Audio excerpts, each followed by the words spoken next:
Kalau kemarin kita belajar tentang kelainan berdahana atau genital, ya. Sekarang kita belajar tentang berdahana yang tidak genital, ya.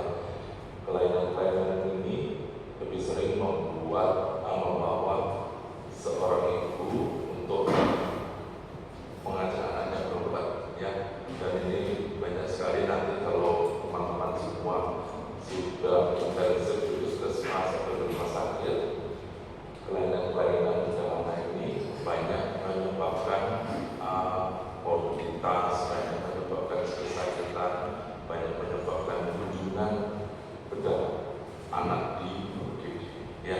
Jadi kalau pembagiannya ini menurut WHO yang disebutnya natus itu 0 sampai 1 bulan, ya. Balita dan balita kalau bahasa Indonesia atau bahasa Inggrisnya itu yang child 1 sampai 5 tahun, kemudian anak-anak 5 sampai 11 tahun, dan adolesen ini 12 sampai 18 tahun. 18 tahun ke atas itu dari WHO sudah tergolong dewasa. Kedaruratan berdahana ini bisa meliputi sistem GI tract, sistem urogenital, dan kelainan dinding abdomen. Ini yang banyak kelainan kognitifnya yang sudah kita bicarakan kemarin. Gawat daruratan yang lain meliputi susunan saraf, maksulofasial, kelainan jantung kognital, dan kelainan ortopedi. Dibahas sesuai dengan spesialisasinya masing-masing, ya. Nah, penyebab dari gawat daruratan berdahana bisa dua, yaitu karena dan non trauma. Jadi kalau ada pasien anak di antara ibunya ke GD atau ke poli tempat ada praktek, Anda harus pikirkan selain itu kasus medis atau kasus bedah, Anda pikirkan penyebabnya ini apa, trauma atau non trauma. Kalau tidak trauma, penyebabnya kelainan kongenital, infeksi atau penyakit-penyakit yang bukan infeksi. Dan infeksi misalnya kalau keganasan, ya, penyakit degenerasi yang munculnya pada saat awal.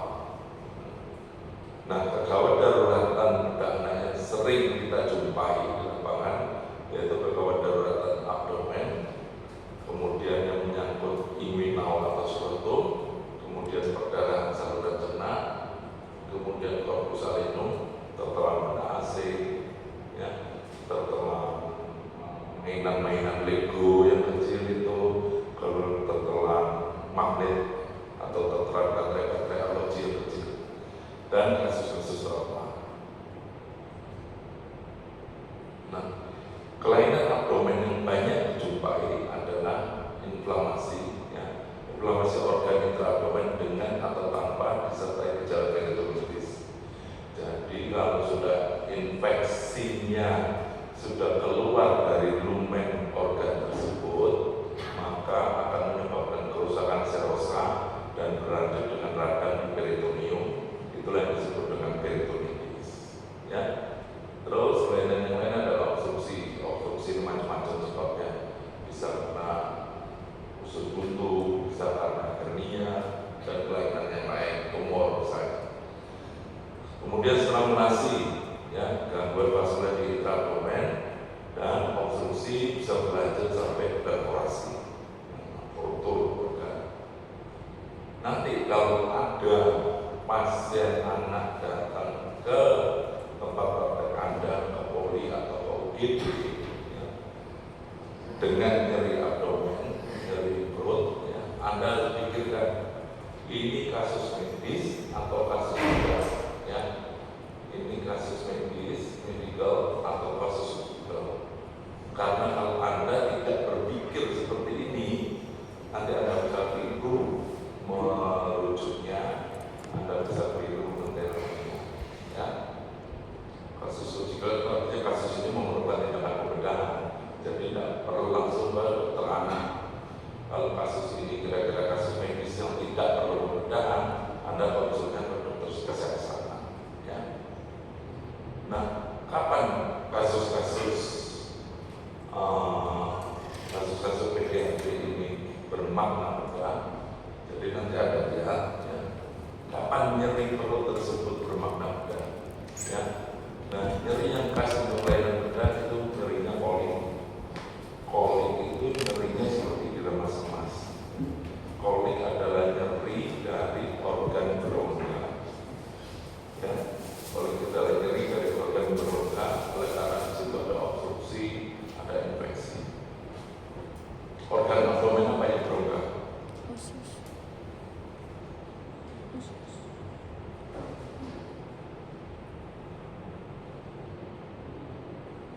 Organ abdomen apa yang berongga? Usus. Terus apa yang lain? Masa tahunya usus saja? Organ abdomen apa? Berongga. Apa? Di dasar bagian dari usus. Apa yang lain? Usus yang mulai dari kasar, duodenum, ileum, kolon. Apa? Apa di abdomen dulu ada apa aja? Masa cuma ada usus saja? Apa? Dia cuma termasuk bagian saluran cerna. Selain saluran cerna, pokoknya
Jadi kalau ada obstruksi di ureter karena batu saluran kemih, batu ureter, ada batu di kandung empedu, nyerinya namanya nyeri kolik ya.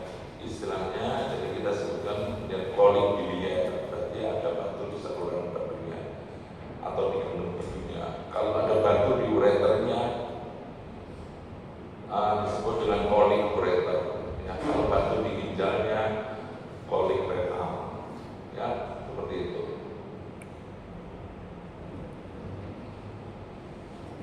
Nah, nyeri kolik, ya, nyeri bermakna mudah, itu nyerinya hilang timbul sesuai dengan gerakan peristaltik. Ya. Nyerinya jadi hilang timbul, jadi pas peristaltik dari usus atau peristaltik dari ureter itu kontraksi, maka pasien itu akan merasakan nyeri yang hebat sekali. Ya. Nanti ada kalanya saat kontraksi sudah berlebihan, organ tersebut akan relaksasi. Pada saat itu pasien merasakan tidak nyeri. Jadi nyerinya muncul, kemudian hilang, muncul lagi, hilang. Jadi tajam gini. Jadi nyerinya bukan tambah lama-tambah hebat gini, tapi tiba-tiba nyeri, habis itu hilang, nyeri, hilang lagi. Ya, itu khas sekali. Yang jangan lupa. Jadi nanti di anamnesa nyeri Anda harus tanyakan nyerinya seperti apa. Dan nyerinya ini rasanya tajam sekali ya, seperti ditusuk-tusuk atau seperti disilet rasanya. Nyerinya tajam sekali, terus tiba-tiba hilang, nanti sebentar nyeri lagi, tiba-tiba hilang ya. Nah, nyerinya kalau usus itu susepsi, batu ureter, batu kandung empedu atau obstruksi di usus ya. Dan nyeri kolik adalah nyeri yang bermakna mudah. Ya. Kalau Anda lapar, Anda gastritis, Anda sakit mah, itu nyerinya itu juga nyeri, tapi nyerinya tidak ada bermakna mudah. Ya.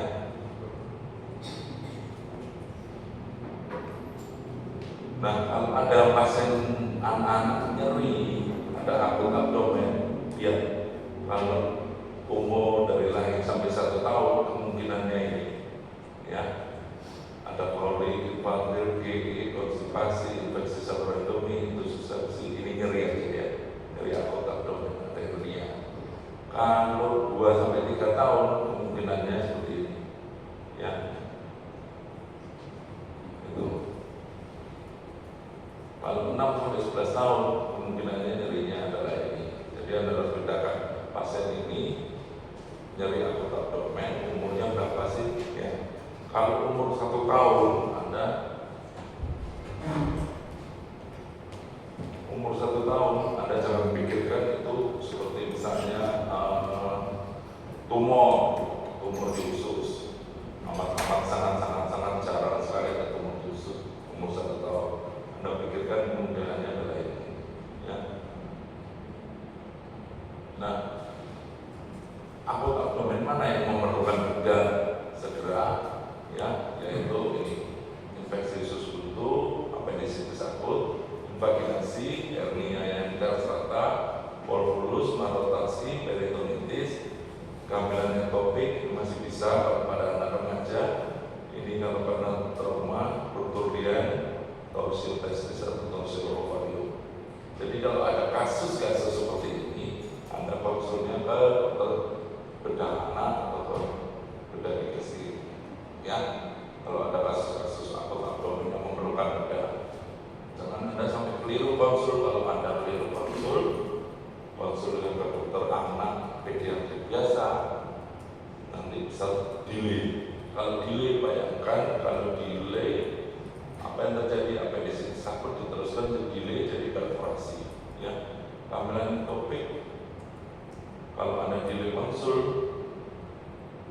kehamilan ektopik dia jadi ruptur jadi perdarahan, kemudian pasien shock meninggal. Ya, jadi Anda harus jeli nanti kalau sudah intensif di UGD, intensif di puskesmas misalnya, Anda harus bisa membedakan ini kasus medikal atau kasus surgical. Ya, kalau Anda jumpai kasus-kasus seperti ini, faringitis dan sebagainya, ini lebih banyak ke dokter spesialis anak. Ya. Nah, setelah nyeri kita harus tahu mana muntah keluar abdomen yang lain yang sering setelah nyeri adalah muntah. Mana muntah yang punya makna beda. Ya, tidak semua muntah itu mempunyai aspek beda. Ya, muntah seperti apa yang punya makna beda? Yaitu muntahnya yang warnanya pahit, ya, atau non pahit tapi keluarnya darah, keluarnya feses. Ya, kalau ada pahit artinya dia ada obstruksi di bawah muara dari cairan tersebut. Ya. Terus konsepnya beberapa saat setelah intake atau beberapa saat setelah makan, ya, dan kualitasnya proyektil. Proyektil itu apa artinya?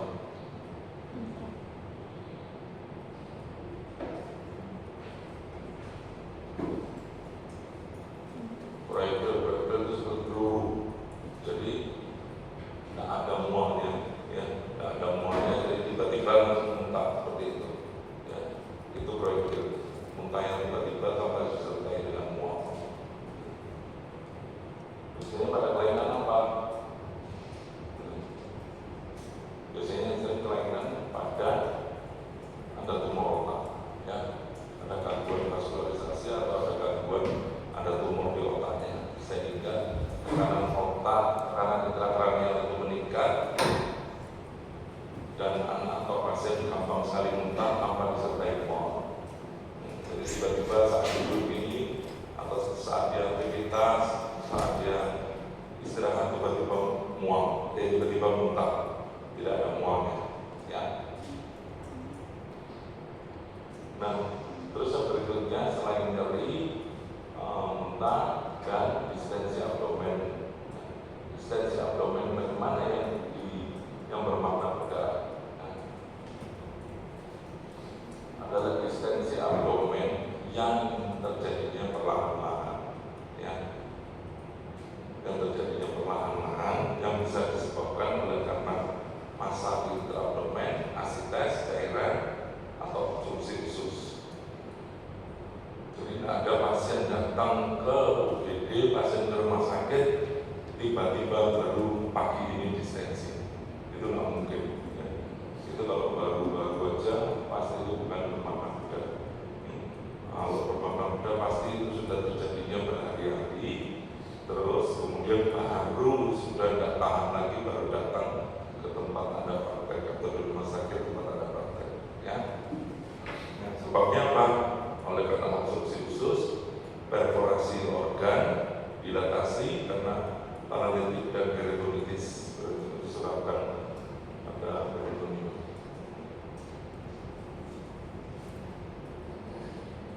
Nah, setelah nyeri, distensi, muntah, sekarang lebih bawah lagi gangguan BAB mana yang bermakna beda? Karena tidak semua gangguan BAB itu kasus beda. Ya.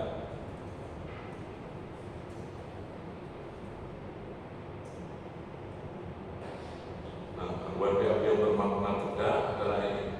Kalau dia terlambat, mekonium yang pertama kali terlambat keluar, ya, warna mekonium itu tidak normal, ya, berwarna pucat, kering, kemudian berbau busuk, atau pasien anak datang dengan feses disertai darah. Ya. Warna fesesnya pucat sampai seperti dempul, konsistensinya keras, frekuensinya jarang, diare dalam waktu lama, dan konstipasi. Ya. Kenapa feses ini kok bisa lebih pucat warnanya? Warna normal feses seperti apa? Nah, ya kuning, ya, betul. Kenapa bisa kuning seperti itu? Kenapa?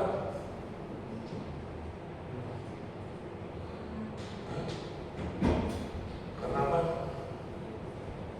Kenapa? Kenapa warna feses bisa kuning? Anda harus tahu warnanya semua kondisi dalam tubuh manusia. Anda harus tahu yang normalnya. Kalau tahu yang normalnya dan kenapa bisa normalnya seperti itu, Anda baru bisa tahu yang patologis. Kalau Anda tidak pernah tahu normal, tidak akan pernah tahu yang patologis.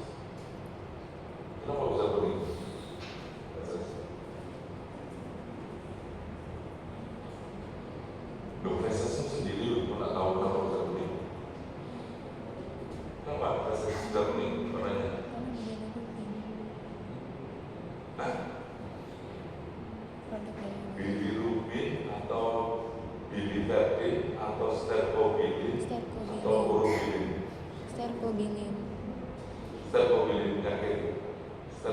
Stercobilin itu apa bedanya sama urobilin? Apa bedanya sama bilirubin?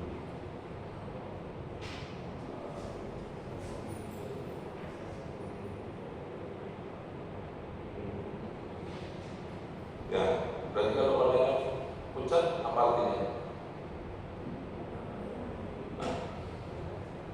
Kenapa bisa ada stercobilin?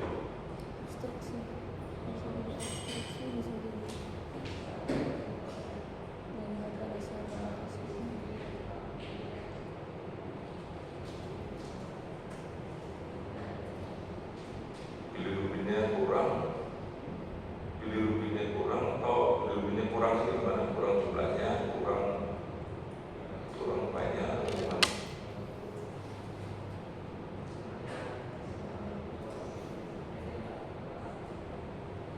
Ya, pelajari metabolisme nanti pemecahan ya, hemoglobin dan globin, kemudian terus bilirubin sampai nanti urobilin gitu ya. Karena itu penting sekali metabolisme dari bilirubin.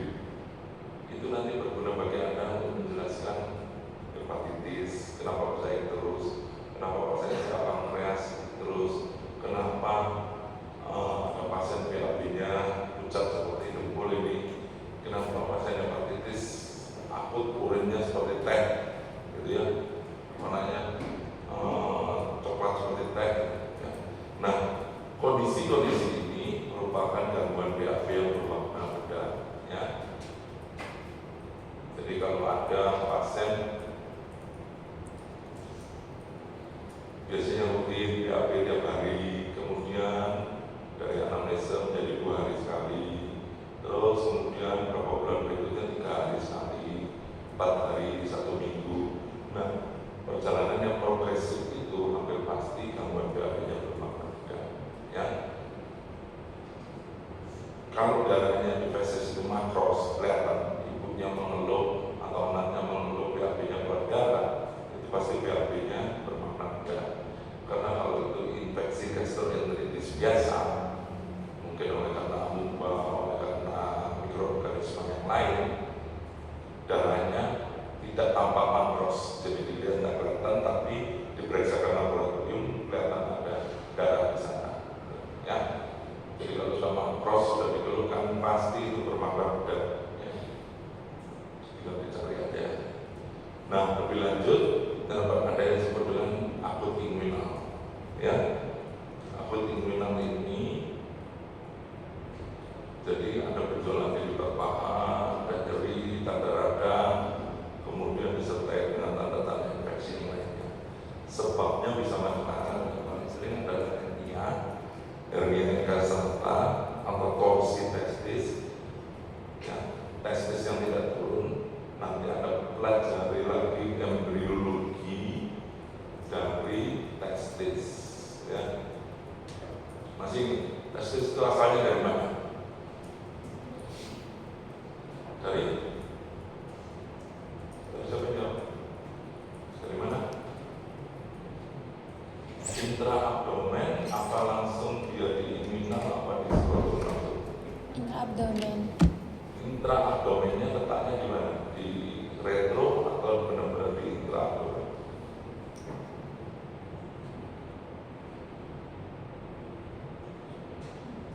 Terus kemudian dia dari intraabdomen terus kemana perjalanannya? Itu kan sudah perjalanan biologi. Nanti cari ya, nanti ada videonya juga. Perjalanan dari testis letaknya di mana, kemudian bagaimana dia bisa sampai ke skrotum, ya. Nah, kelainan lainnya untuk dapat menyebabkan akut inguinal, torsi testis, limfadenitis, epididymitis, dan abses inguinal, ya. Ini kelainan-kelainan yang bisa menyebabkan pasien itu datang ke tempat Anda, ya. Nah, kelainan lain adalah perdarahan saluran cerna, ya. Ini memang jarang dilihat anak, tapi bisa terjadi perdarahan saluran cerna atas atau perdarahan saluran cerna bawah.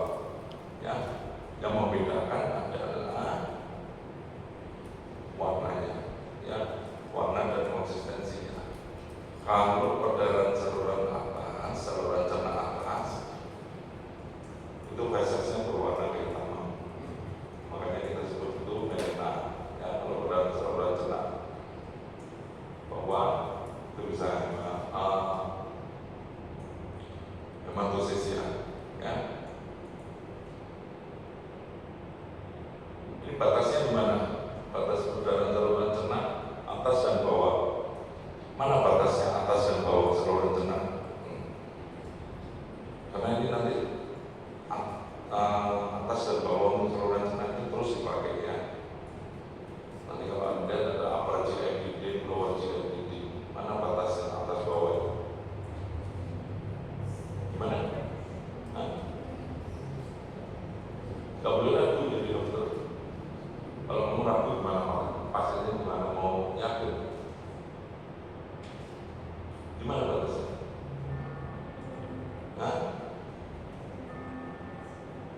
Gimana?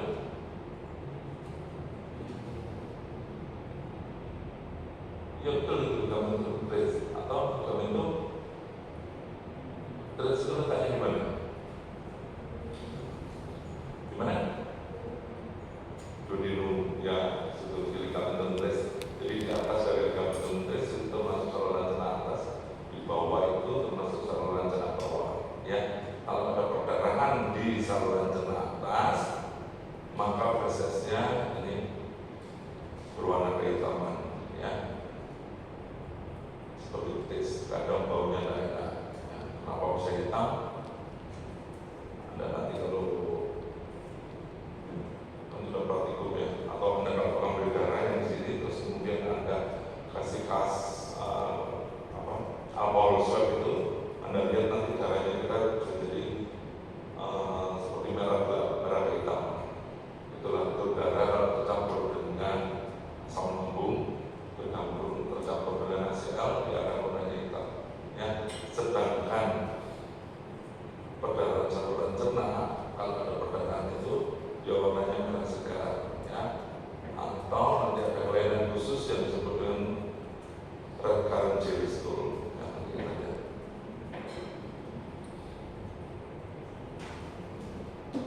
Nah, kalau ada perdarahan saluran cerna bagian atas, kemungkinannya apa? Kalau pasien itu neonatus, kalau pasien itu balita apa, kalau pasien anak apa? Ini kemungkinannya ya. Kalau red current jelly stool, kemungkinannya apa aja? Ya. Nah, kadang kala feses itu tidak bisa kelihatan langsung di darah, tapi dari pemeriksaan darah ada yang disebut dengan ocular bleeding.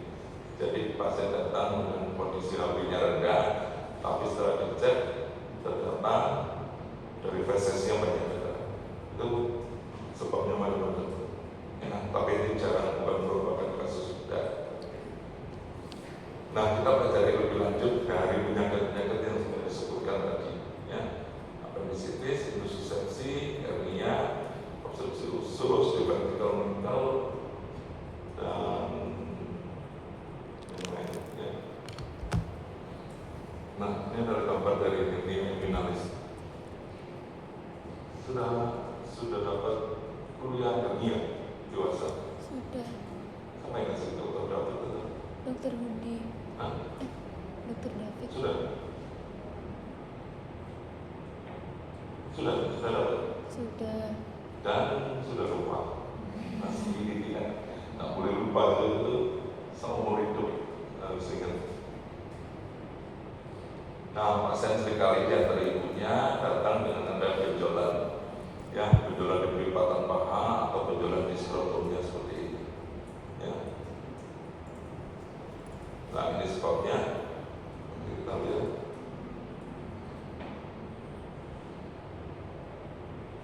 Masih ingat embriologi dari perjalanan feses itu?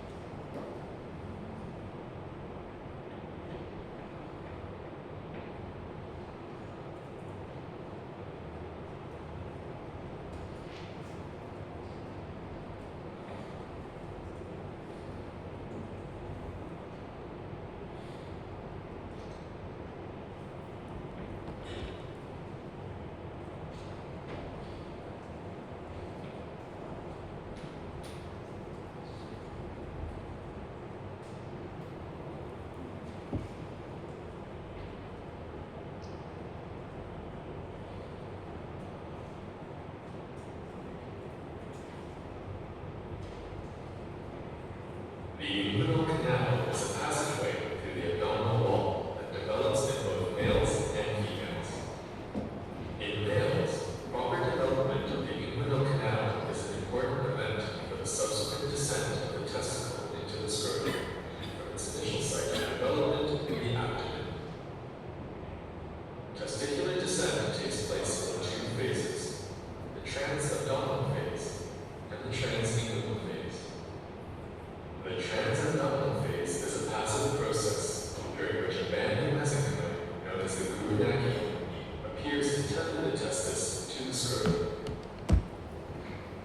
The testis, which initially lies on the dorsal abdominal wall, develops between the peritoneum and the rest of the body wall. Between 10 and 15 weeks of development, the abdominal cavity enlarges, causing the anchored testis to be drawn downward to the mouth of the deep inguinal ring. During this descent, the testes travel in a lateral to medial direction. The transinguinal phase is an active process that takes place over a couple of days between 25 and 35 weeks of development. A finger-like evagination of peritoneum, called the processus vaginalis, pushes its way through the tissues of the developing abdominal wall. This evagination follows the course of the gubernaculum and acquires sleeve-like coverings of tissue corresponding to the various layers of the developing abdominal wall.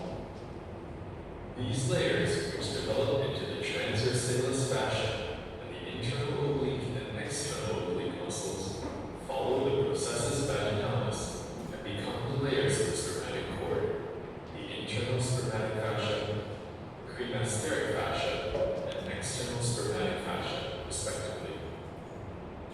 The leading tip of the processus follows along the gubernaculum and enters the scrotum. The testicle, together with the ductus deferens and testicular vessels, then follows. The testicle is able to enter into and move within the sleeve-like layers of the developing spermatic cord surrounding the gubernaculum and the processus vaginalis by compressing the tube-like processes. The proximal end of the processus vaginalis normally disappears. The distal tip survives and becomes the tunicum vaginalis. The remains of the gubernaculum form the ligament of the scrotum. In female fetuses, the processus vaginalis develops to create an inguinal canal, but the descent to the ovary stops in the pelvis. The processus vaginalis disappears, leaving the remains of the gubernaculum to become the ligament of the ovary and the round ligament of the uterus.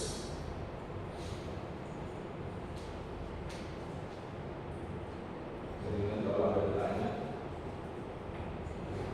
bisa nggak anak perempuan itu menjadi hernia? Dok, bisa nggak anak perempuan hernia?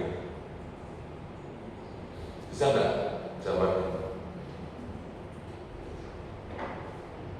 Misalnya ada anak perempuan datang ke Anda curiga hernia. Jadi kalau tanya kemampuan ke pasiennya, berdasarkan video ini bisa nggak?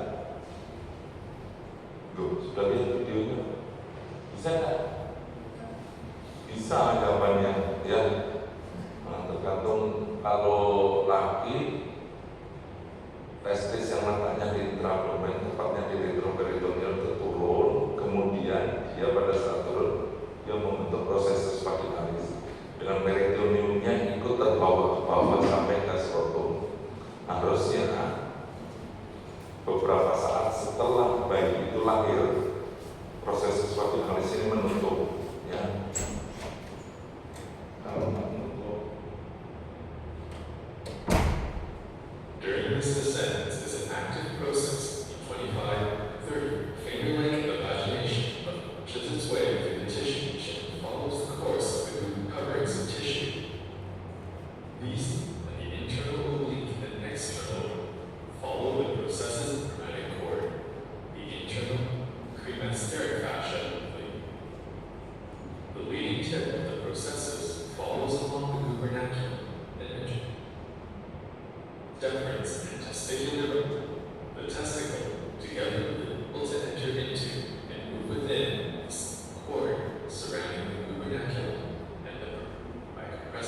tube-like process. The processus vaginalis normally disappears. The distal tip survives. The proximal end of the processus vaginalis normally disappears. The distal tip survives by compressing the tube-like processes.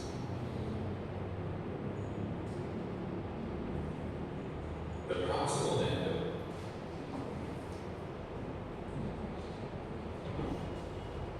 Nah, ini harusnya beberapa saat setelah testis itu masuk ke skrotum, harusnya proses vaginalis ini nutup sempurna, sehingga tidak ada lagi connecting dari intra-abdomen ke skrotum. Kalau saluran ini tetap terbuka, maka isi abdomen akan masuk ke sini. Ya, kalau perempuan itu masih bisa sama prosesnya seperti ini. Juga kalau perempuan harusnya sudah tutup di sini, ya. Jadi bisa saja yang dia terjadi pada laki atau perempuan, tapi lebih banyak pada laki, ya. Nah, dalam perjalanannya ini testis dari intra-abdomen ke skrotum, dia bisa berhenti di intra-abdomen, bisa berhenti di kanalis inguinalis, bisa juga dia tidak sampai ke skrotum di pertengahan kanalis inguinalis di sini. Nah, itulah yang disebut dengan undesensus testis. Nanti kalau ada dia undesensus testis. Oleh karena itu, kalau pemeriksaan genitalia pada pasien, kalau laki periksa juga testisnya, periksa juga skrotumnya, ada dua atau enggak, terutama anak-anak kalau mengeluhkan ada hernia. Ya, itu diingat. Karena waktu fisiologinya perjalanannya testis bisa berhenti di intra-abdomen, bisa berhenti di kanalis inguinalis, bisa berhenti sebelum sampai tempat yang definitif di sini. Nah, gambaran itu mirip seperti hernia, ya. Jelas ya untuk fisiologinya. Nah, kalau proses vaginalis ini tidak menutup sempurna pada saat anak-anak sudah terbuka, maka hernia akan muncul pada saat dia masih bayi. Kalau dia nutup tapi tidak sempurna, munculnya pada saat remaja. Tapi kalau menutup tapi kecil, masih ada celah kecil, nanti setelah dia dewasa, setelah dia geriatri, baru muncul hernia. Ya. Jadi kalau pada anak-anak murni sebabnya oleh karena tidak menutupnya proses vaginalis, ya.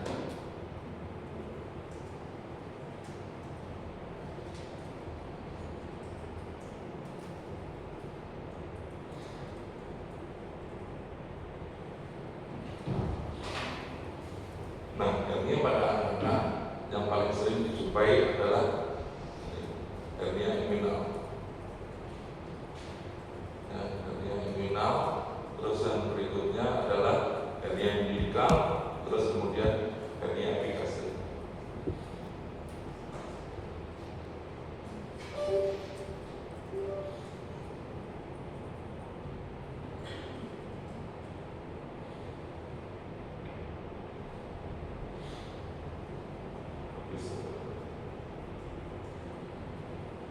Nah, hernia ini lebih banyak pada laki-laki, lebih paling banyak di sebelah kanan, ya.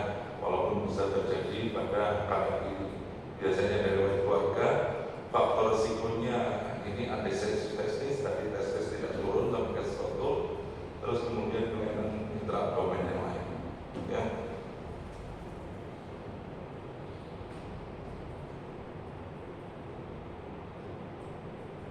Nah, ini adalah faktor-faktor yang meningkatkan risiko terjadinya hernia.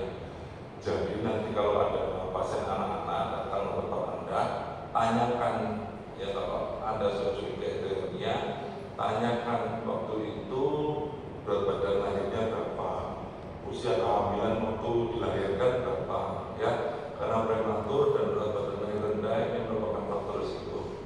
Periksa juga ada tidak kelainan-kelainan ini, Dr. Krismus, hipospadi, belum ya, kelainan-kelainan urologi belum. Hipospadi itu muara uretra tidak pada tempatnya, ya. Terus kemudian epispadi, terus extrophic bladder. Jadi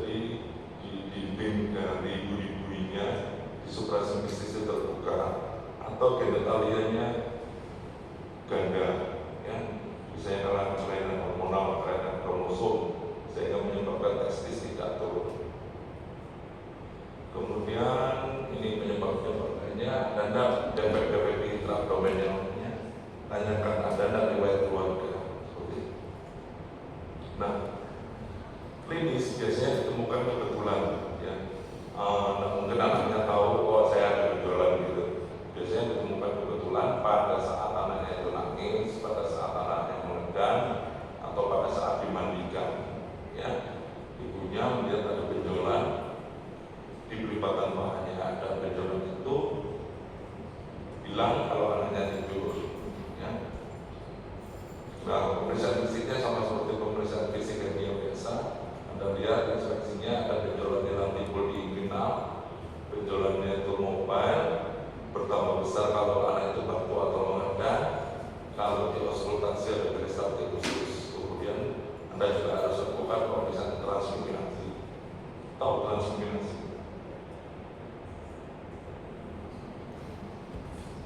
Kalau ada benjolan, catatnya kalau ada benjolan di daerah inguinal atau daerah skrotum, Anda harus lakukan itu pemeriksaan transluminasi. Jadi lampunya dinyalakan, kemudian di skrotum itu Anda center dengan flash light.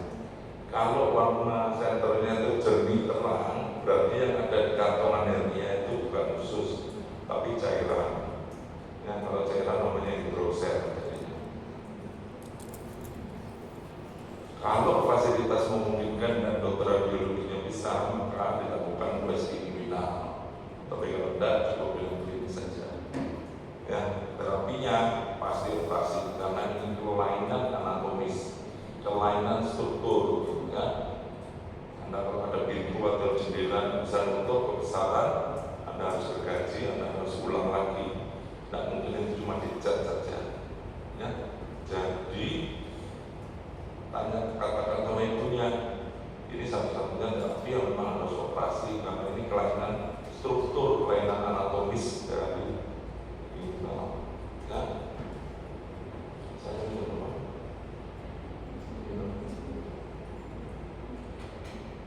Nah, kalau Anda lihat lagi, nanti pelajarin lagi, hernia ada dua ya, hernia indirect, ya, atau hernia direct. Ini yang disebut hernia medialis, ini hernia inguinalis lateralis. Ini medialis, ini hernia inguinalis lateralis. Ya.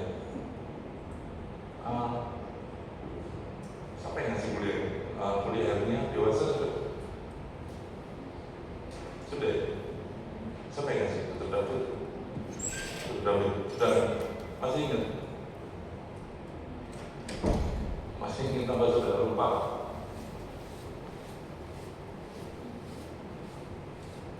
Kenapa disebut hernia direct? Kenapa disebut indirect? Ya. Ini penting karena Anda nanti di rumah sakit Anda jadi dokter harus nulis diagnosanya apa. Tidak boleh nulisnya diagnosa hernia atau titik gitu. Hernia apa? Hernia inguinalis. Kalau hernia inguinalis, Anda harus tulis hernia inguinalis lateralis atau yang medial. Ya. Apa patokannya netral? Kalau lateralis, ya, patokannya adalah pasang epigastrika. Jadi ini midline, ini garis tengah, ini garis tengah. Patokannya adalah fasa epigastrika. Kalau ada benjolan di lateral dari fasa epigastrika yang dia masuk fatalis inguinalis, namanya hernia indirect atau hernia inguinalis lateralis. Ya. Kalau ada midline, kalau ini fasa epigastrika, kalau ada benjolan yang letaknya di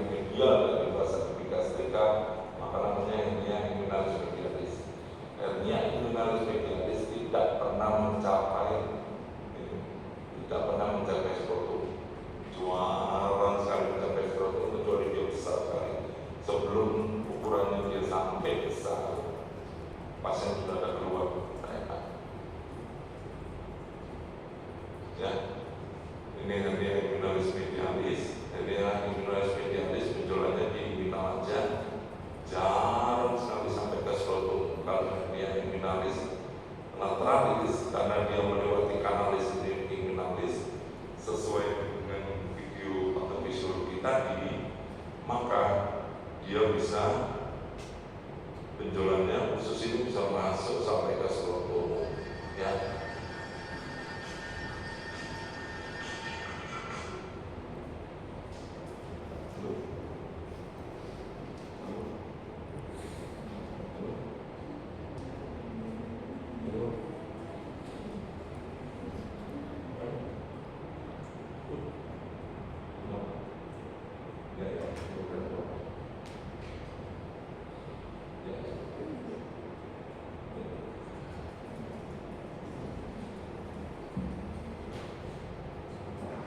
Nah, seperti itu, ya.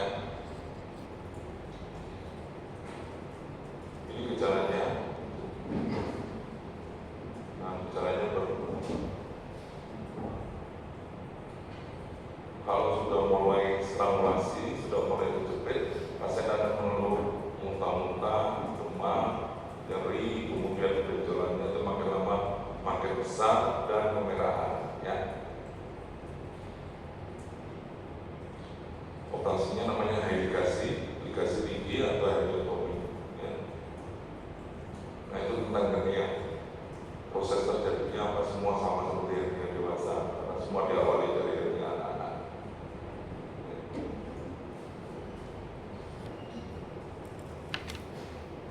Nah, yang berikutnya adalah intussusepsi. Intussusepsi atau invaginasi ini paling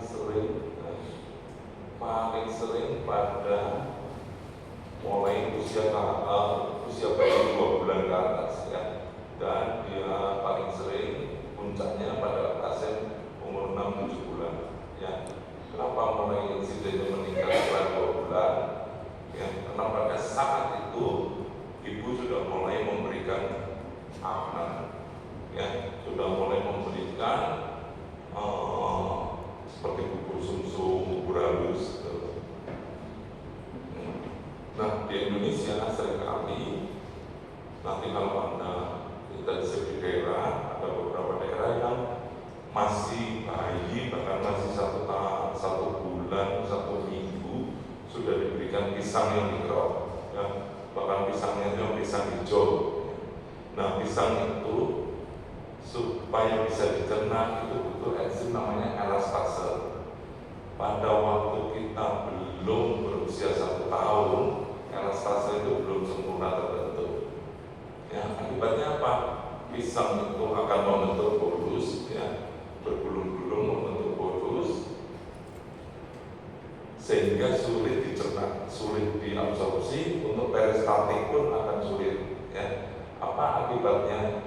Nah, akibatnya karena peristaltik ini yang usus proksimal, ya, yang ke arah lambung, ini yang ke arah kolon. Karena mes bolus yang dibentuk pisang ini sedemikian besar dan sulit dicerna, maka peristaltik akan meningkat. Peristaltik meningkat karena berlebihan, menyebabkan bagian usus proksimalnya ini masuk ke distal. Ya, kalau ini terus-terusan, maka akan terjadi apa yang disebut dengan intussusepsi. Ya, kalau dia bisa balik lagi. Kalau tidak bisa balik, maka usus yang di daerah sini akan terjerat karena vaskulernya ini, pembuluh darahnya itu terjepit. Kalau pembuluh darahnya itu terjepit, maka ini akan nekrosis. Ya. Seperti itu. Sebab yang lain yang paling sering adalah kalau anak-anak adalah appendicitis, ya. Appendicitis karena ada appendix, peristaltik usus akan meningkat sehingga bagian proksimal masuk ke distal, ya.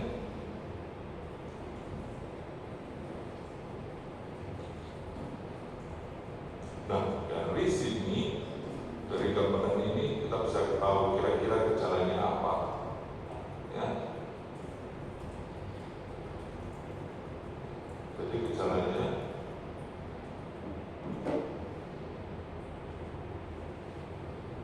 karena ini isinya cuma lendir aja, dan kalau ini terjadi iskemi, maka akan terjadi kerusakan dari mukosa usus yang di sini rusak karena pembuluh darah yang ke arah usus ini akan iskemi, nekrosis, akibatnya keluar lendir dari mukosa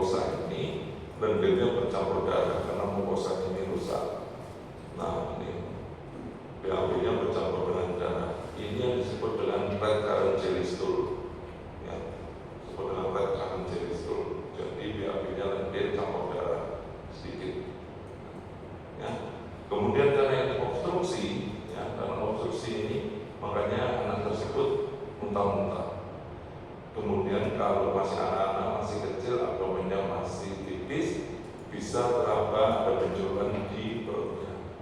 Dan benjolan itu mengikuti gerakan peristaltik. Benjolan itu berjalan, ya. Kalau nekrosisnya banyak, nanti berlanjut dengan diare. Ya. Dan nyerinya ini mendadak, ya. Nyerinya dari induk sensasi ini mendadak. Jadi harus makan beberapa saat, kemudian si anak kalau nyeri yang hebat, ya, nyeri yang hebat, kira-kira 10-15 menit hilang, nanti nyeri lagi mendadak seperti itu. Ya. Nah, untuk anak ada trias, ada gejala khas dari vaginasi, ya, dari vaginasi. Ini anak mendadak kesakitan, episodik, menangis, dan mengangkat kakinya. Ya, kemudian muntahnya berwarna hijau, kemudian fesesnya red current jadi stool. Nah, ini ya, salah satu posisi yang bermakna bedah adalah kalau pasien itu datang dengan posisi yang menurut dia lebih enak. Jadi kalau pasien anak atau pasien dewasa datang, kemudian Anda suruh berbaring di bed, dia akan memilih posisi yang enak, misalnya berbaring dengan kedua kakinya ditekuk. Ya, kalau sudah gitu itu pasti kasus mudah. Ya, anak akan meringkuk ini, ya, tidur ke samping atau ke kanan atau kakinya keduanya ditekuk, itu pasti kasus mudah. Itu bukan kasus pediatrik biasa. Itu salah satu posisi khas yang menunjukkan itu surgical case, ya. Nanti kalau Anda staf di rumah sakit, kalau sudah gitu dalam posisi seperti itu, Anda jangan paksakan pasiennya untuk pemeriksaan abdomen untuk terlentang biasa, pasti tidak bisa, pasti kesakitan beliau. Jadi Anda yang harus menyesuaikan periksanya sesuai dengan posisi pasien, ya.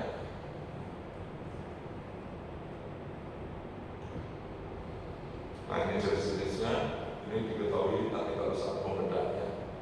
Entry, usus halus masuk ke usus halus, atau ileum sekal, ileum masuk ke sekol, atau kolon kolikal, ini kolon masuk ke kolon lagi, ya.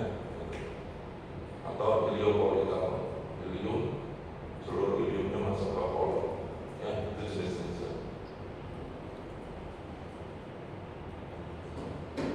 Nah, pemeriksaan fisiknya tanda-tanda obstruksi, ya, dalam stepum dan dalam kontur. Dan kontur ini kalau pasiennya kurus di dinding perutnya ada gambaran usus di sana.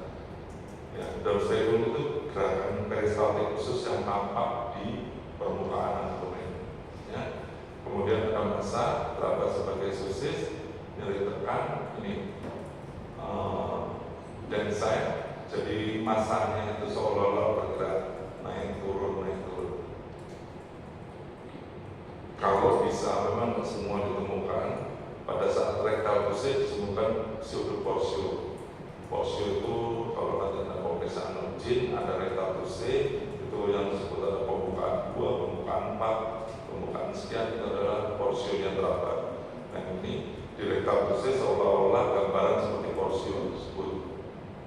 Dan yang khas dari RT ada red current jadi stool, ya. Nah ini densite, di gambarnya kayak gini, ada gambaran usus yang bergerak di sini. Ini red current jadi stool, ya. Keluar darah tapi campur rundir, bukan darah kuning.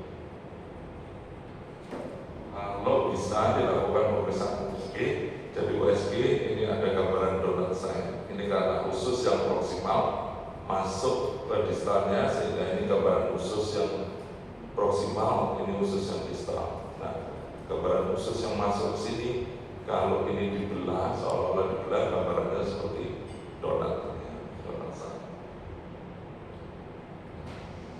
Kalau dilakukan pemeriksaan barium, maka ini ada disebut dengan coil spray. Jadi barium itu cairan barium dimasukkan ke anus, kemudian disemprotkan. Nah, karena ini ada bagian usus proksimal masuk ke distal, barium tidak bisa memenuhi seperti ini. Barium akan mengalir sedikit-sedikit ke sebelah ini chorus spring atau chloride. Ini kalau CT scan, kalau fasilitas ada di CT scan, gambarannya seperti ini dengan saya juga. Ya. Jadi dari anamnesa, pemeriksaan fisik, pemeriksaan penunjang, yang paling sederhana yang bisa Anda minta dari USG domain. Kalau fasilitas ada, baru bisa minta sampai CT scan. Ya.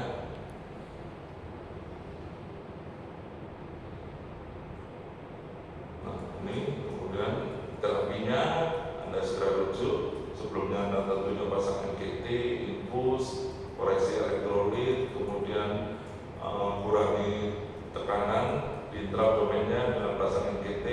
Kalau ada door catheter, kemudian kasih antibiotik, kemudian rujuk untuk eksplorasi. Ya.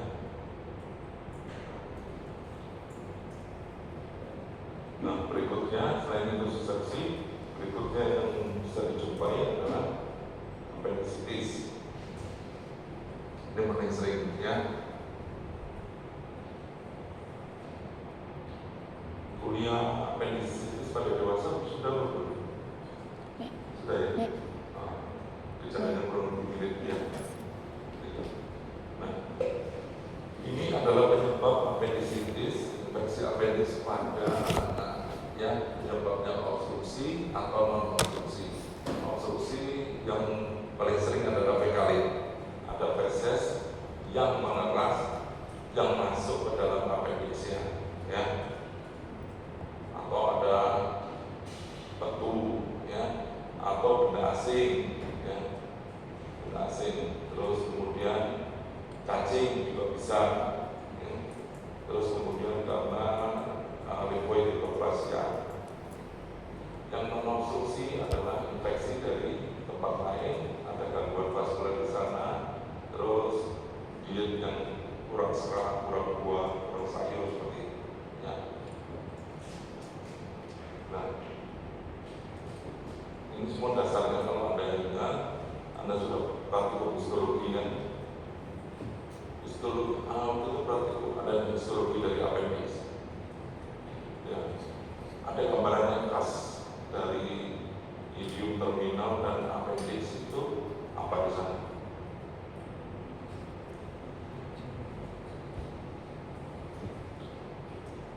Ada kumpulan dari limfosit, ada kumpulan dari sel-sel radang di unikas mukosa yang disebut dengan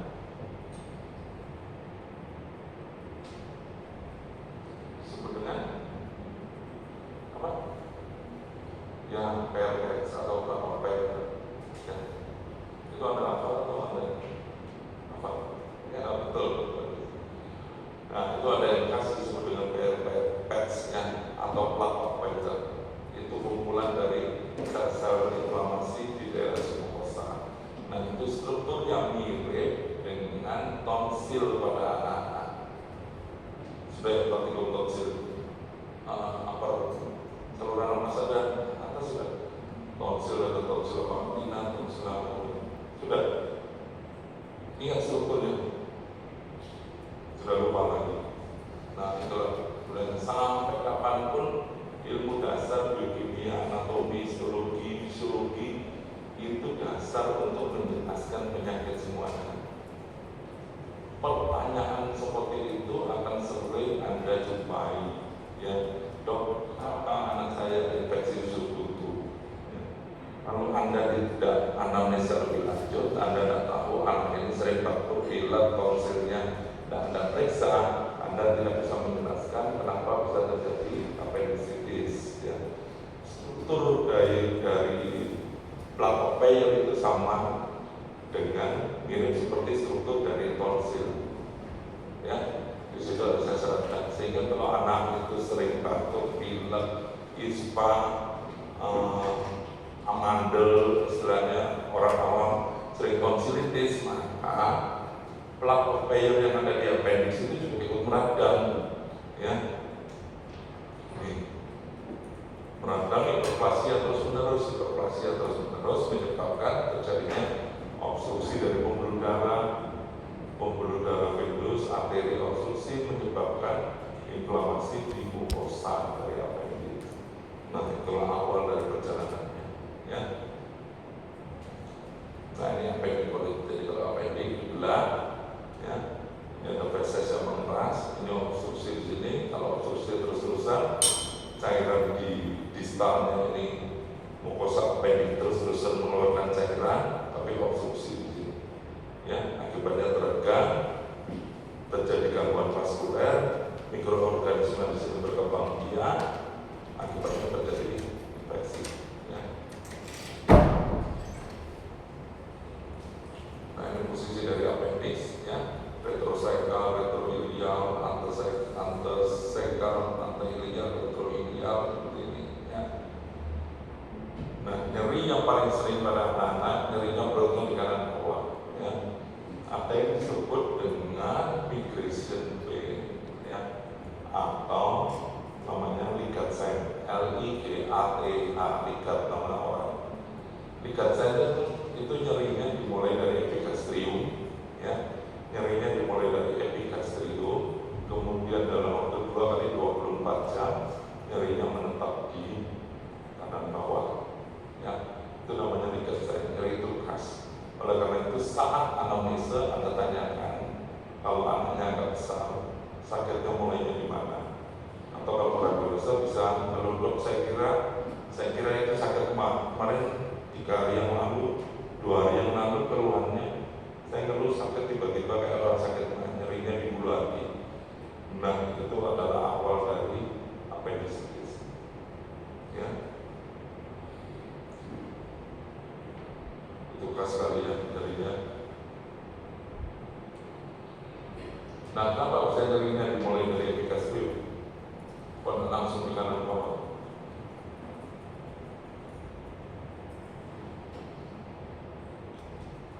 Nah, kembali lagi dasarnya ada yang disebut dengan river pain atau nyeri alit. River pain itu asal usulnya dari embriologi perserapan saluran cerna, ya. Jadi kalau radang inflamasi di appendix,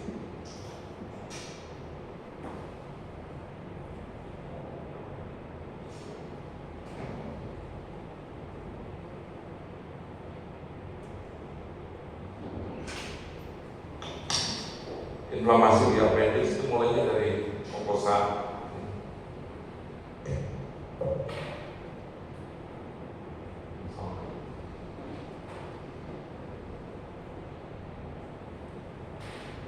Mulainya dari mukosa, ya. Serapan dari mukosa itu dilanjutkan ke torakal 10. Torakal 10 penyebarannya di daerah epigastrium, di daerah periumbilicus, ya. Sehingga kalau mulai inflamasinya di mukosa, maka yang terasa adalah saraf-saraf sensoris yang ikut torakal 10, ya.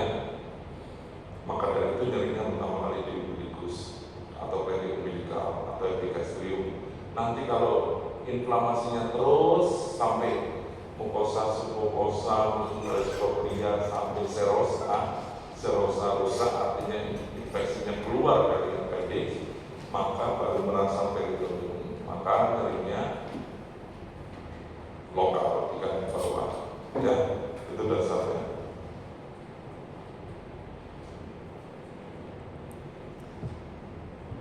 Nah, ini patofisiologinya. Anda harus tahu patofisiologinya, karena ini sangat-sangat berguna bagi Anda untuk menjelaskan ke pasien, ya, dan untuk Anda belajar. Ya, dimulai dari obstruksi di lumen appendix, ya. Bisa oleh karena fekalit, fibrosis, atau kelenjar limfer, PLPS itu yang berada di sana, ya.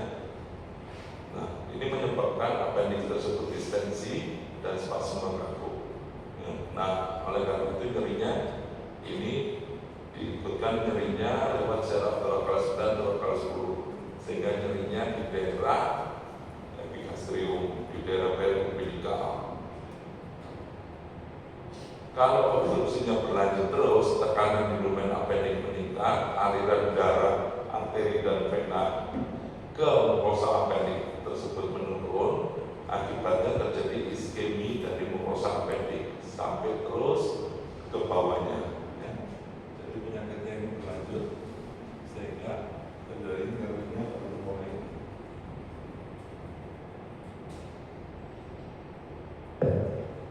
Sehingga nyerinya baru mulai bertahap di kanan bawah. Ya. Nah, karena mukosanya rusak, maka terjadi invasi bakteri di mukosa appendix tersebut masuk menimbulkan inflamasi dan nekrotik di appendixnya. Ya. Nah, ini gejalanya yang hijau ini. Nah, kalau tidak dilakukan operasi, pasien tidak berobat, maka terjadilah perforasi. Ya, maka terjadilah perforasi dari appendix tersebut. Ini ada yang bisa ada. Dalam kapal. Oh, soalnya itu mami. Ya. Kalau kopi apa ya? Kalau itu kan kopinya apa ya? Kalau pol-polnya bisa buat. Ya nanti kopi lagi ya. Nah, ini adalah peristiwa patofisiologinya seperti itu. Ya. Nah, ini kesalahannya.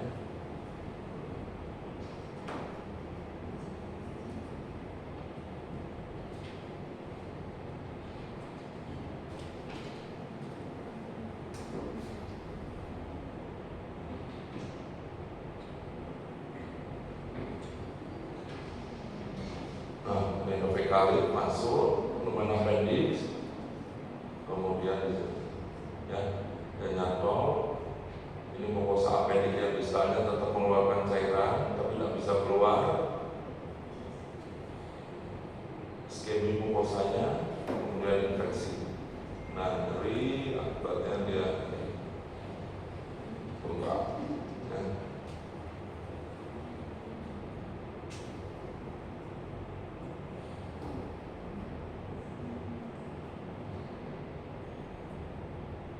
Kalau pasiennya, kalau keluarganya nanya, dok kenapa berkalit atau orang yang merasa tidak bisa keluar dari appendix? Kamu jawab. Kenapa bisa keluar? Kalau ada pekalit masuk ke kolon, masuk ke usus halus, itu kok bisa keluar kan? Kok bisa keluar? Ini kalau masuk ke appendix itu nggak bisa keluar, kenapa? Buntu, bro. Ini kan buntu ke atasnya kan masuk ke kena kembali appendix tidak bisa dorong kembali ke segumenter.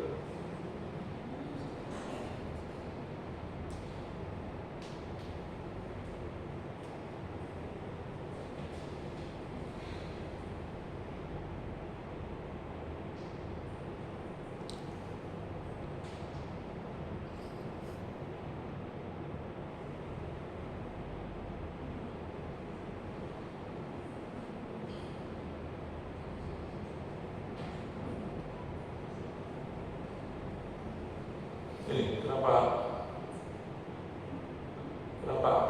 appendix ini kalau bisa membalikan fekalit ini masuk kembali lagi ke situ. Kalau fekalit ini ada di kolon, ada di usus halus, kok dia bisa berjalan terus?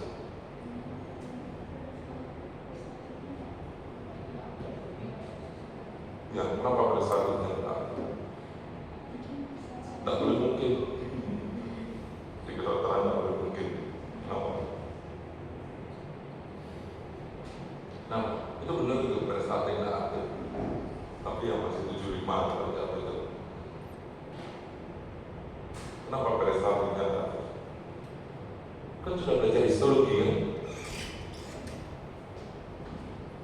Karena tunika muskularis di appendix ini tidak sempurna atau bahkan tidak ada, sehingga dia tidak punya peristaltik yang bagus seperti kolon, seperti usus halus, ya. Karena tunika muskularisnya itu tidak sempurna, ya, atau bahkan tidak ada, sehingga dia tidak punya kekuatan untuk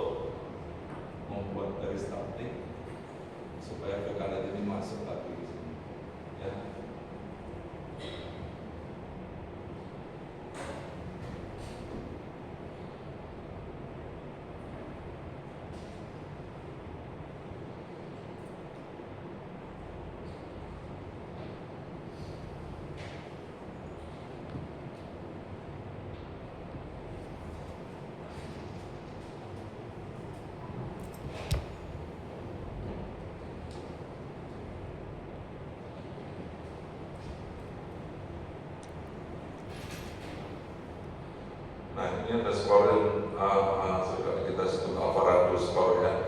Jadi nanti kalau Anda dari anamnesa, pemeriksaan ini supaya lebih objektif, supaya lebih jelas ya. Nanti Anda bikin skornya. Jadi gejalanya kalau ada mual, muntah, Anda kasih poin berapa ya. Terus kemudian tanda-tandanya di perjalanan Bapak ada rebound dan nafas, kemudian suhu tubuh meningkat, punya Alvarado score yang sering kita pakai ya. Terus kemudian dari gejala pemeriksaan fisik dan pemeriksaan lab nanti jumlah, kalau jumlahnya sekitar 1 sampai 4 itu sangat kecil kemungkinan itu appendix ya. Kalau itu sampai dengan 8 mungkin itu appendix, tapi kalau di atas 8 pasti itu appendix. Namanya Alvarado score.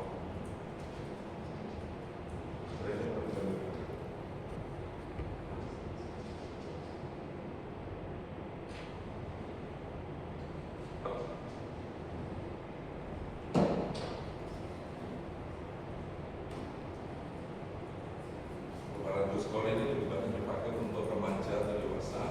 Kalau yang ini kita pakai pediatric appendix score ya. Ada sama kecuali dia tidak ada rebound fenomenanya. Ini skornya nanti di total ya. Nah ini jumlah skornya kalau di bawah 4 risiko kecil appendix, kalau kira-kira 4 sampai 8 kemungkinan appendix, tapi kalau di atas 8 pasti itu appendix ya. Ini pentingan Anda hafal karena untuk penilaian lebih objektif. Kalau subjektif kan tidak kita objektif, karena nanti beberapa insurance, beberapa asuransi butuh skor ini ya.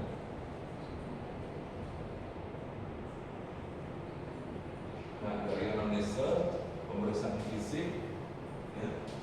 Kemudian pemeriksaan fisik ini kalau pada anak minta anaknya untuk menunjukkan nyeri gimana dengan satu jari ya. Kadang anak itu bisa nyeri tapi dia sulit menemukan, jadi minta anaknya untuk menunjukkan nyerinya dengan satu jari. Jadi mana yang paling nyeri suruh dia tunjuk pakai satu jari, itu lebih gampang. Kalau orang dewasa nggak usah disuruh, dia pasti akan bilang nyerinya ya.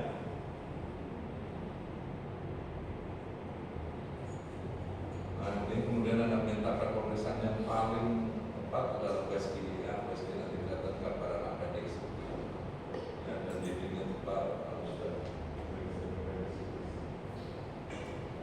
ini pemeriksaan. Kalau pemeriksaannya fasilitas Anda lebih lanjut dan secara finansial di cover, Anda baru bisa minta CT scan ya. Anda bisa minta CT scan. Kalau mau saya dari anamnesa, pemeriksaan USG itu sudah cukup ya. Nah operasinya kadang kalau masih awal bisa dilakukan pikiran ya. Tapi kalau sudah keluar dari nyata, saluran depositnya meningkat, pasien masuk ke praktek ada sudah dengan kursi roda atau jalannya membengkak begitu, dan lakukan antibiotik lagi harus operasi ya.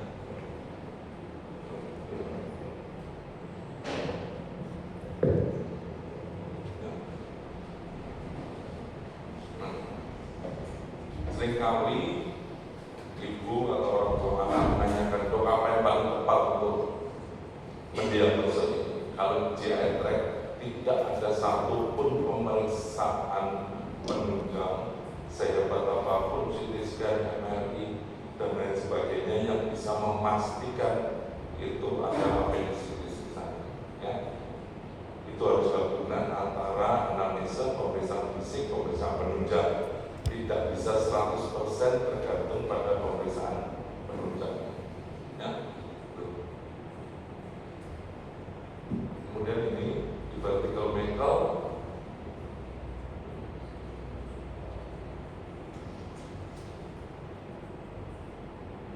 Nah, di vertical medical ini jadi ada bagian khusus ya, yang connecting, ada bagian khusus yang keluar yang connecting yang berhubungan dengan dinding peritoneum atau dinding abdomen, dan dia mendapat vaskularisasi khusus untuk lifting. Ya. Nah, di vertical mantle ada disebut dengan rule of two, ya, terjadinya kurang lebih pada 2% populasi, panjangnya di vertical kurang lebih 2 inch, jaraknya 2 feet dari iliosekal pada anak yang usianya lebih dari 2 tahun, dan di dalamnya ada mucosa dari gaster dan mucosa dari pankreas. Ya, itu role of two dari di vertical mantle. Vertical mantle ini sulit didiagnosa, tahunya pada saat operasi. Jadi ini bagian usus, ada bagian di usus halus dan gambarannya mirip seperti appendix ini. Ya, dan ini harus dipotong. Kalau karena itu yang paling tepat kalau operasi appendix itu sebenarnya pakai laparoskopi. Karena kalau pakai laparoskopi kita bisa mengevaluasi seluruh usus halus di situ. Ya.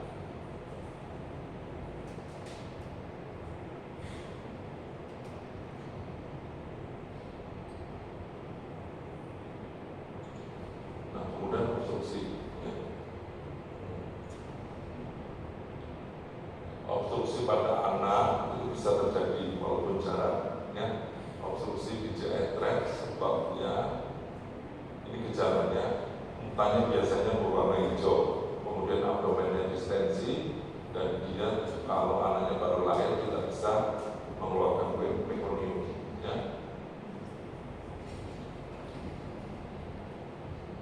Nah, ini adalah tanda-tanda kalau pasien mengalami obstruksi yang memerlukan tindakan pembedahan. Ya. Tidak adanya peristaltik khusus, muntahnya warnanya pilus, artinya kehijauan, diarenya berdarah, kemudian febris, ada reborn tenderness. Ya. Reborn tenderness itu kalau ditekan dan nyeri, tapi begitu tekanannya dilepas, pasien mengalami nyeri hebat. Ya. Kemudian ada tanda peritonitis, liquiditas, dan voluntary guarding. Voluntary guarding itu jadi tidak diapa-apakan, dia abdomennya sudah tegang, sudah kaku.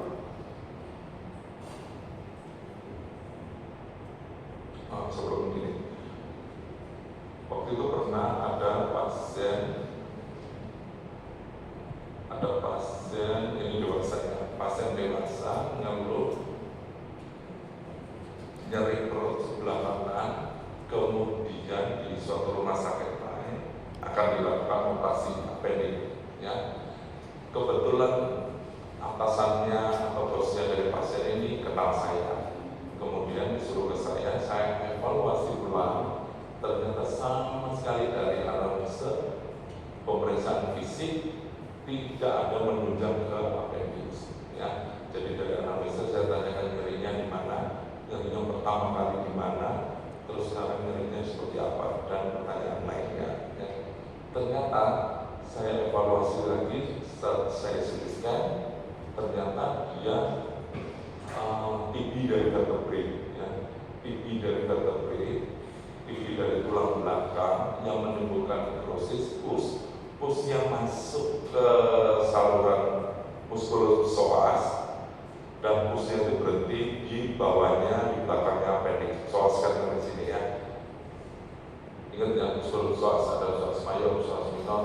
Itu apa, insersinya di mana, ya.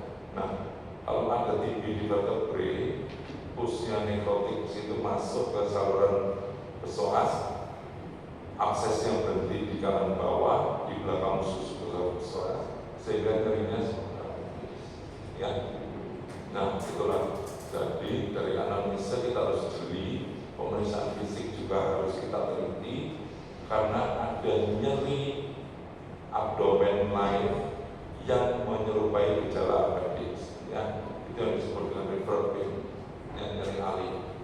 Akhirnya kita buka bersama, saya konsul dokter bedah ortopedi yang konsultan spine, dibuka dan ternyata benar ada nekrotik dari vertebrae, kemudian dibuka psoasnya, dibersihkan, dan appendixnya sama sekali bersih, di intraabdomen tidak ada apa-apa. Ya. Nah, Jadi itu hati-hati ya. Anda buka keliru, fatal. Kalau dioperasi appendiknya diangkat, ternyata pasiennya masih ngeluh nyeri. Nah, itu ruwet urusannya aspek mediko-legal. Nanti ada, kalau dewasa ada lagi liver pain, namanya Gansai. Jadi kalau ada ruptur dari lien, itu nyerinya di daerah kiri atas ya. Tulisannya KEHL, Gansai, tanda dari Gan ya. Itu ada, itu pasien kecelakaannya di Madura, kemudian beberapa hari dirawat di rumah sakit di Madura, kemudian pasiennya dikonsul ke saya di Surabaya. Pasiennya keluarnya bukan perutnya tidak enak, keluhannya bahu sebelah kanan ini nyeri sekali hebat, padahal dia naik mobil dan terbentur abdomennya ya. Bayangkan yang terbentur abdomennya, bahu sebelah kirinya nyeri hebat, di foto tidak ada fraktur klavikula, tidak ada fraktur dari pergelangan bahu ini ya. Nah terus itu, jadi saya tanya anamnesanya, kecelakaannya seperti apa. Akhirnya saya ingat sekali namanya Gansai, jadi nyerinya hebat sini. Kemudian saya minta CT scan dan ternyata benar ada ruptur dari lien ya. Ruptur dari lien sesuai dengan patofisiologinya, jadi dia kena stang mobil. Jadi seperti kantongan plastik itu kalau dibelenggukan kemudian kita pecahkan, jadi liennya ruptur, tapi pasiennya stabil sehingga memerlukan operasi. Tuh ya. Lama-lama nyerinya hilang seiring dengan penyembuhan pasiennya ya. Jika juga nanti ada polisistitis, polidikasis, nyerinya di bahu kanan dan dia datang dengan nyeri di bahu kanan dan nyerinya di belakang gitu ya, di punggung. Seringkali dikira nyeri otot, dikira AMP, dikira pegel-pegel, dan di USG abdomen. Ternyata USG abdomen baru kelihatan ada infeksi kandung empedu, ada batu kandung empedu ya. Jadi nanti Anda kalau ketemu nyeri di abdomen, pertama kali pikirkan adakah kelainan di abdomen. Yang kedua, pikirkan adakah kelainan di luar abdomen ya, baik pada anak-anak atau dewasa. Itu kuncinya gitu ya. Jadi jangan hanya pasien nyeri abdomen Anda terfokus ada kelainan di abdomen saja ya, jangan seperti itu. Tapi pikirkan pertama kelainan di abdomen apa yang bikin nyeri, adakah kelainan di luar abdomen yang bisa membuat nyeri juga.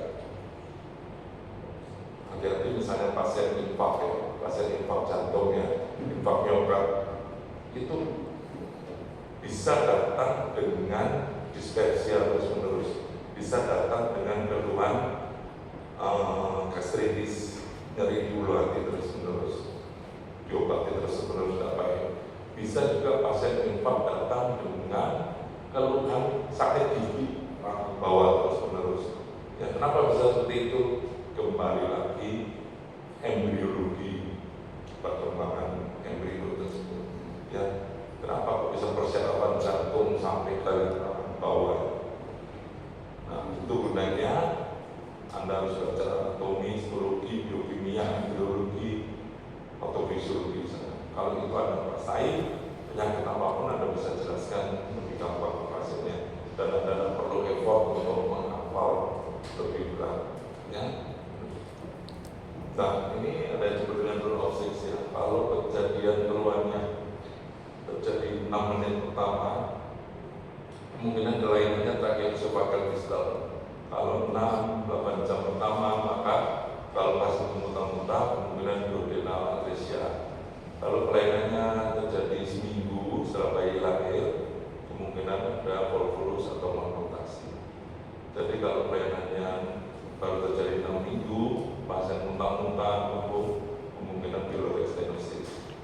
Kalau kelainannya terjadi 6 bulan, kemungkinan resepsi.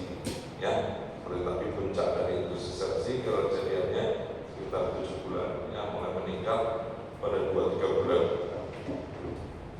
Kalau 6 tahun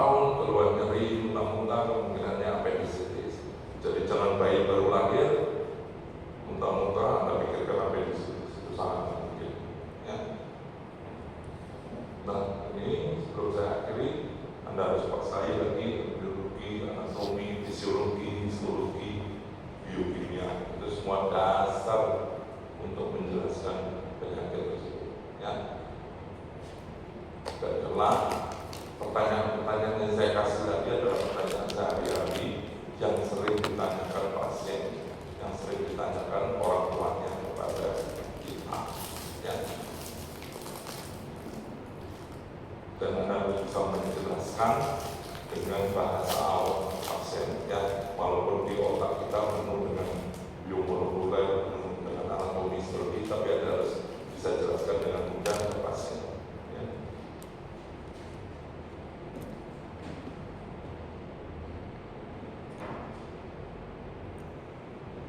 Ini tempat tambahan aja.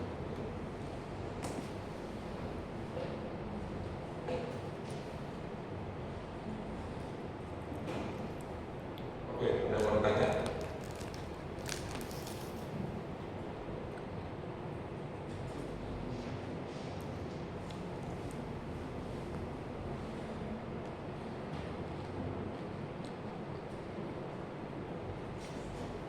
Ada yang mau tanya? Jelas ya?